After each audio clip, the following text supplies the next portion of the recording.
안녕하세요, 조티입니다. 오늘은 매트릭스의 오라클, 프로메테우스의 데이빗, 블레이드 러너의 조이 이렇게 세 가지 타입의 AI 캐릭터의 속성을 같이 한번 딥하게 알아보겠습니다. SF 영화 팬이시라면 흥미롭게 보실 수 있을 겁니다. 이 영상에는 매트릭스 1, 2, 3편, 프로메테우스, 커버넌트, 블레이드 러너 이렇게 6편의 영화의 스포일러가 담겨 있습니다. 먼저 매트릭스의 D 오라클부터 봅시다. 오라클은 앉으라고 하고 싶지만 너는 앉지 않을 거고, 그리고 그 꽃병은 걱정 마라고 합니다. 그리고 네오에 의해 꽃병이 깨지죠. 네오는 어떻게 아셨어요? 라고 하고, 다시 오라클은 내가 아무 말 안 했어도 내가 그걸 깨뜨렸을까 하는 거지 라고 알려줍니다. 위의 대화에서 오라클은 꽃병을 깨뜨리는 장치를 심어두고 행동을 유도한 뒤 네오에게 자신의 능력을 증명하듯 어떻게 아셨어요? 라는 말이 나오게끔 유도한 후 그녀의 능력을 신뢰하게 만들죠. 그리고 너는 어떻게 생각해? 너는 네가 그라고 생각해? 라고 묻습니다.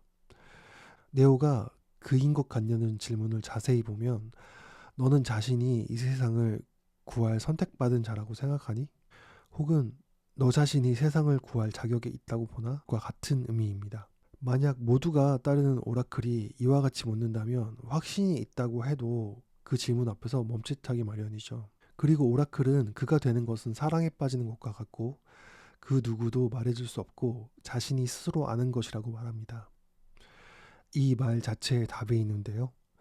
나는 말해줄 수 없다고 단언하고 지금 오라클이 말하는 것도 해석은 네오 자신이 하는 것이라는 것. 그러니까 앞으로 오라클이 네오에게 어떤 트릭을 쓰더라도 완벽한 구실이 생기는 구조입니다. 그리고 오라클이 더 악취미인 것은 손을 보면서 흥미롭군 이라고 말하고 손바닥을 보면서 오케이 자네님이 내가 할 말을 알고 있어 라고 말하고 네오의 얼굴을 빤히 봅니다. 방금 전에 네오에게 너는 어떻게 생각하냐고 묻고 나서 다시 본인에게 질문을 던지는 방식 자체가 네오에게 저는 그가 아니군요 라는 말이 나오도록 유도한다고 볼 수 있습니다. 그리고 오라클은 미안하다. 너는 재능을 가지고 있지만 뭔가를 기다리고 있는 것 같다 라고 말합니다. 그리고 모피어스가 위험에 처했을 때 네오가 모피어스를 구하러 가도록 부드럽게 유도합니다. 네오를 마치 체스처럼 움직이죠. 마지막에 쿠키까지 주면서 오라클의 업데이트 코드까지 네오에게 심어줍니다. 이것이 어째서 업데이트 코드인지는 매트릭스 릴로드에서 확실하게 나옵니다. 메로빈지언이라는 프랑스인이 케이크를 아름다운 여성에게 보내고 그것을 먹자마자 여성이 반응을 합니다. 그리고 화장실로 가죠. 조금 후에 메로빈지언도 화장실을 갑니다. 오라클의 쿠키가 그냥 마음씨 좋은 할머니의 기분 전환용 쿠키가 아니라는 점을 릴로디드에서 확실히 해줍니다. 이어서 매트릭스 릴로드에서 다시 등장한 오라클은 자신이 네오를 돕는 건지 아닌지 알아낼 방법이 없다고 말하자마자 다음에 바로 빨간 사탕을 줍니다. 그런데 이번에는 화면에 네오가 먹는 것은 나오지 않습니다. 이는 아마도 네오가 각성해서 먹지 않은 걸로 추측됩니다. 네오에게 선택이라는 환상을 심어주고 빨간 사탕, 즉 업데이트 코드로 네오의 선택을 완전히 자신의 방식으로 굳히려는 그녀의 모순이 드러납니다. 그리고 네오가 이미 어떤 선택을 할지 오라클은 네오의 행동이 완전히 계산이 되었기 때문에 너는 여기에 선택하러 온 것이 아니다라고 합니다. 그리고 그 정도는 지금쯤이면 알았을 줄 알았을 텐데 라며 네오를 깎아내립니다. 네오는 오라클의 목적이 뭔지 묻자 같은 이유이고 사탕을 좋아한다며 말을 돌립니다. 이걸 농담으로 넘긴다는 것은 뭔가 감추고 있는 것이 있다는 것을 반증하는 부분이에요. 오라클이 시간도 별로 없는 이 타이밍에 농담할 리가 없다고 보기 때문입니다. 네오가 왜 돕는지 묻자 역시 애매모호한 답을 줍니다. 우린 여기 각자 할 일을 하기 위해 여기 존재한다. 내가 관심 있는 건 미래인데 함께하지 않으면 그 미래는 없다라고 말합니다. 여기서 그 미래를 얻으려면 트리니티와 네오가 죽을 거라는 말도 생략되어 있습니다. 앞에서 너는 이미 선택했다 라고 말했기 때문에 오라클은 이미 계산이 끝난 상황이고 본인이 원하는 결과값만을 위한 힌트만 전해준 거죠. 매트릭스 1, 2, 3을 종합해보면 프로그램은 인간과 비슷한 자유의지적 선택과 사랑도 하며 자식까지 낳습니다. 사티가 그 증거죠. 그렇기 때문에 오라클이 원하는 대로 네오가 매트릭스의 오류를 바로잡고 희생하도록 하는 것이 결코 공평하지 않다는 것을 알 수 있습니다. 네오는 죽고 사랑하던 트리니티의 기억도 잃어버리는데 오라클은 본인의 기억을 가지고 다시 살아나죠. 즉 오라클이 얻는 것과 네오가 잃는 것이 절대로 공평하지 않고 오라클과 아키텍처의 구조적 이득이 월등하다고 보여집니다. 오라클이 네오를 설득한다거나 같은 편에서 돕는다기보다 명확히 한 단계 위에서 컨트롤하는 구조입니다. 이렇게 컨트롤하는 것을 우리는 상대를 뒤에서 조종한다는 의미로 가스라이팅이라고 부릅니다. 자, 이번에는 프로메테우스 플러스 커버넌트의 데이빗을 봅시다. 매트릭스의 오라클보다는 조금 더 심플합니다. 데이빗은 엔지니어의 미생물 덩어리인 검은 액체를 실험 삼아 쇼 박사의 남자친구에게 먹입니다. 그 후 쇼 박사가 임신하자 저온 수면시켜서 옮기려고 하죠. 커버넌트에서는 한 단계 더 나아가서 쇼 박사를 사랑한다고 하면서 에어리언을 연구하며 인간과 에어리언의 혼종을 만들기 위해 쇼 박사 몸의 전체를 소비합니다. 매트릭스의 오라클과 데이빗이 다른 점은 커버넌트의 마지막 장면에서 자세히 보면 저온 수면에 들어가기 전 데이빗이 데니얼의 눈을 피하는 것을 보면 이것이 데이빗의 인간적인 면이라고 볼 수 있습니다.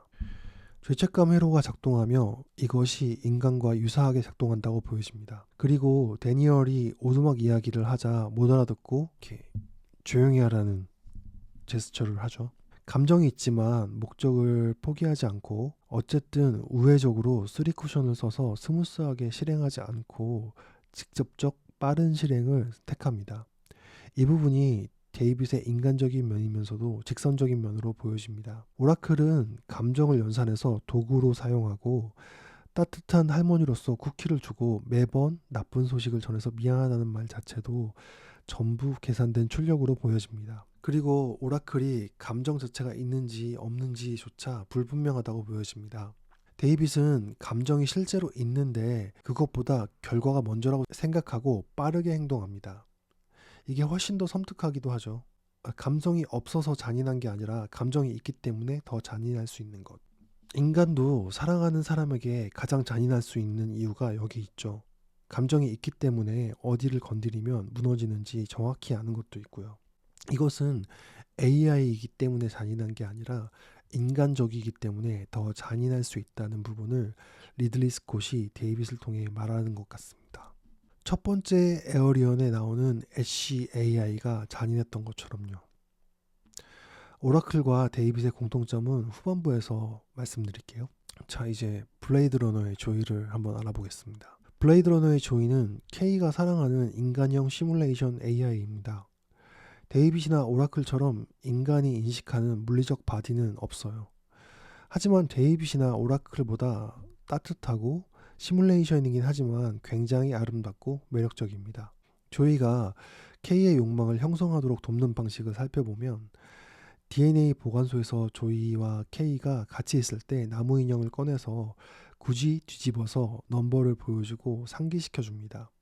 6, 10, 21을 읽어주며 우연이냐고 말하고 K의 어깨를 잡고 동등한 선상이 아닌 위에서 아래로 K를 내려다봅니다. 어깨를 사랑스럽게 감싼다기보다 통제하듯 두 손으로 잡고 말하죠.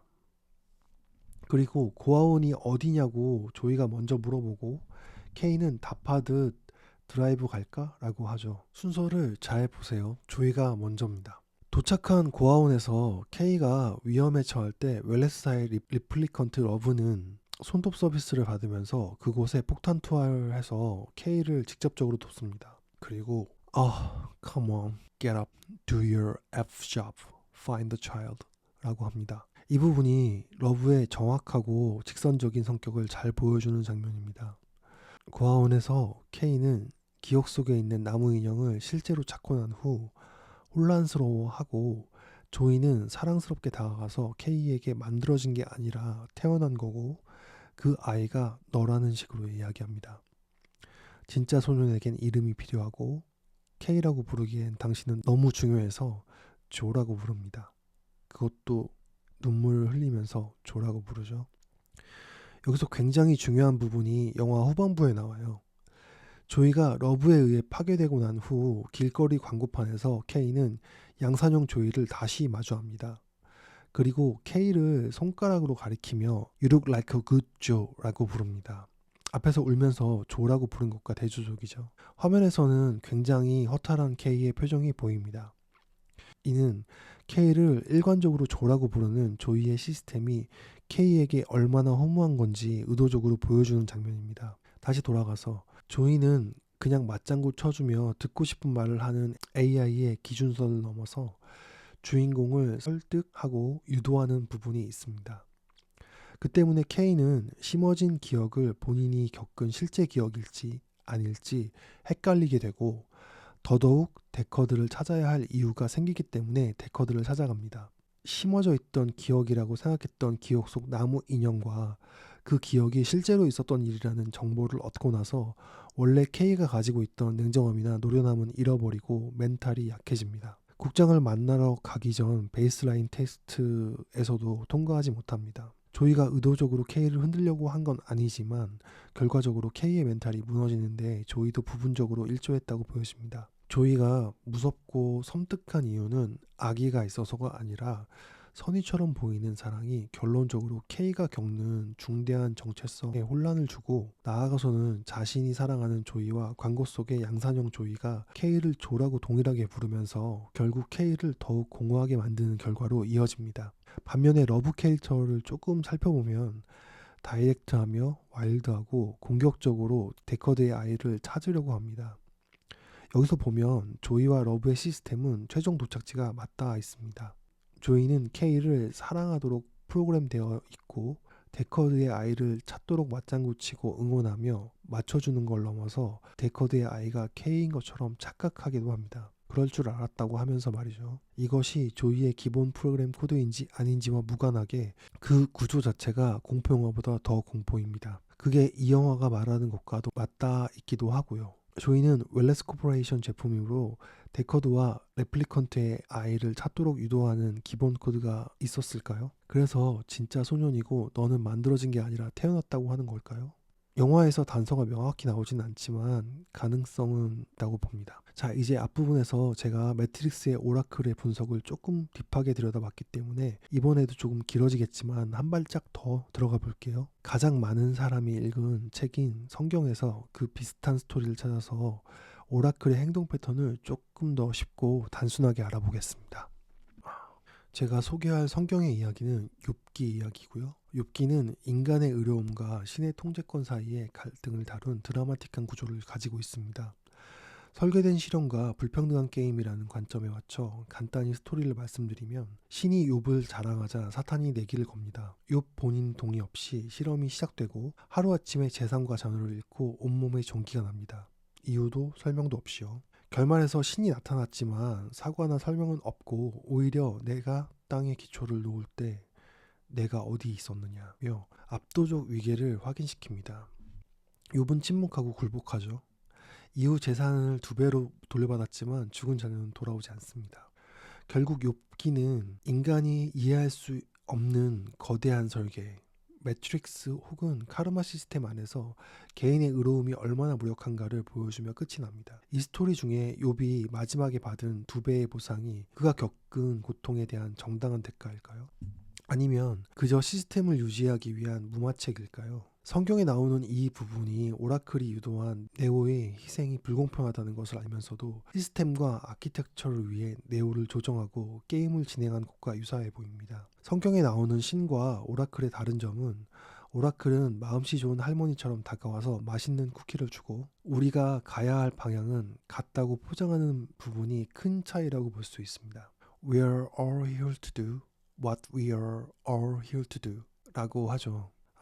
위라고 묶어서 같은 동료 같은 느낌이에요. 신처럼 너는 이라고 나누지 않고 우리라고 묶었기 때문에 오라클이 더 친근하게 지시하는 것 같죠. 이 부분이 오라클의 가장 정교한 전략이라고 봅니다. 이번엔 현대 심리학과 철학이 이 구조를 어떻게 설명하는지 같이 봅시다.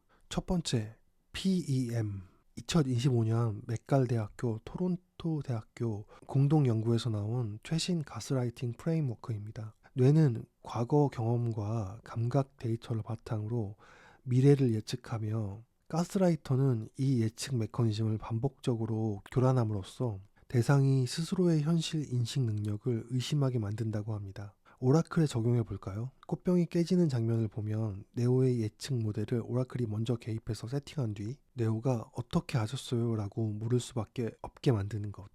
가스라이터의 목표는 대상이 가스라이터의 현실 버전을 신뢰하게 만들면서 동시에 자신은 현실을 제대로 파악할 능력이 없다고 불안하게 느끼게 만드는 것입니다. 네오가 저는 그게 아니군요 라고 스스로 말하게 되는 장면이 정확히 이것입니다. 두 번째, 인식론적 레버리지. 첫 번째와 같이 맥길 토론토 공동 연구 자료입니다.